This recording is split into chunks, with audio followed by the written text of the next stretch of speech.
La vie du dernier prophète.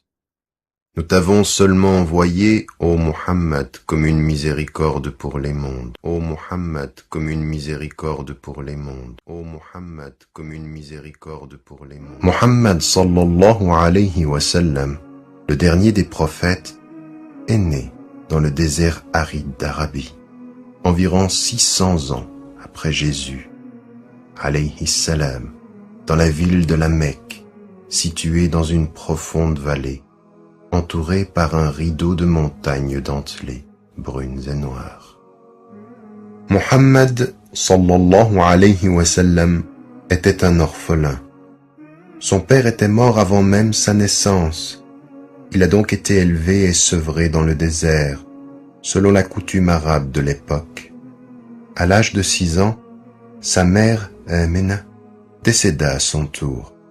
Il fut dès lors élevé par son grand-père, Abd al-Muttalib, et plus tard par son oncle paternel, Abu Talib. La Mecque était une ville importante et très connue, principalement parce qu'elle abritait la Kaaba, la première maison jamais construite pour l'humanité à la gloire du Dieu unique.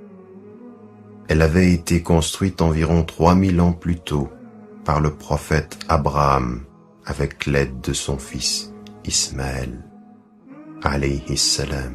C'était là, dans cette vallée déserte et aride, qu'Abraham, selon la volonté divine, avait laissé sa femme Hajar avec leur enfant Ismaël.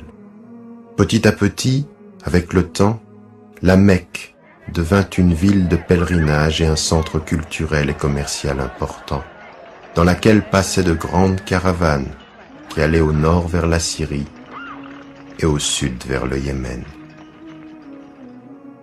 Muhammad sallallahu alayhi wa sallam était un descendant direct d'Abraham par Ismaël, appartenant à la noble et célèbre famille des Bani Hashim. En tant que berger, Muhammad sallallahu alayhi wa sallam avait l'habitude de garder, sous un soleil de plomb, les moutons et les chèvres aux environs des collines entourant la Mecque. Un entraînement familier, semble-t-il, pour tous ceux qui étaient destinés à porter la prophétie. Jeune homme, Muhammad sallallahu alayhi wa sallam était connu auprès de tous comme Al-Amin, celui sur qui l'on peut compter, grâce à son honnêteté et à son noble caractère. Son oncle l'aimait profondément et l'emmenait avec lui en Syrie lors de ses voyages d'affaires. Cela donna à Muhammad sallallahu alayhi wa sallam la possibilité d'apprendre à gagner sa vie en tant que commerçant. Il menait ses affaires avec succès.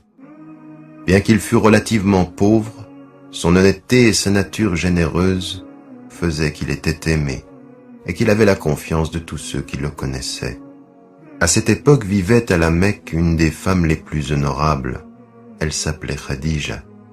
Muhammad sallallahu alayhi wa sallam travailla pour elle. Et lorsqu'il atteint l'âge de 25 ans, il reçut de sa part une demande indirecte en mariage. Bien qu'elle fût son aînée et déjà 2 fois veuve, Muhammad sallallahu alayhi wa sallam accepta son offre. Ils se marièrent et vécurent heureux. Elle donna naissance à 2 garçons et 4 filles. Malheureusement, les 2 garçons moururent en bas âge. Ce fut, cependant, un mariage idéal et ils vécurent ensemble une vie de famille comblée de bonheur.